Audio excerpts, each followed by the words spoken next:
In today's video, I'm going to teach you how to embed a video in Notion. By the end, you'll be able to drop a playable video right into your Notion page so your notes, docs, or wikis feel more dynamic and easy to follow. First, start by copying the URL of the video you want to embed.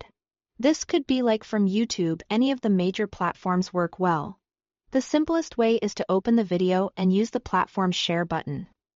Then choose Copy Link. That ensures you are grabbing a clean, direct URL.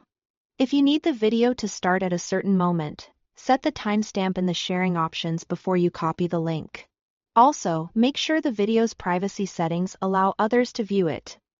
If a video is restricted or private, Notion might not be able to load it properly. Keeping the original tab open can also help if you need to double-check the link. Next, head to your Notion page and paste the link right where you want the video to appear. Click into the page. Position your cursor on a new line or inside the section you are working on and simply paste.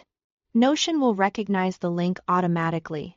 After a brief moment, a small menu will pop up offering choices for how to place that link. If you don't see anything appear, give it a second. Confirm the link includes the full HTTPS address. And make sure you are connected to the internet. This lightweight check avoids most hiccups. When the menu appears, select Create Embed. Notion will immediately transform that link into an embedded video player and pull in a preview from the source. You should now see a playable frame right in your page. Go ahead and click play to confirm it works. If the player is a bit too large or small for your layout, you can adjust the block's width by dragging the sides and reposition it on the page so it fits the flow of your content. If you ever need to swap the video later, just replace the URL within the block and Notion will refresh the embed. That's all there is to it. Copy the video's URL, paste it into your Notion page, and choose Create Embed.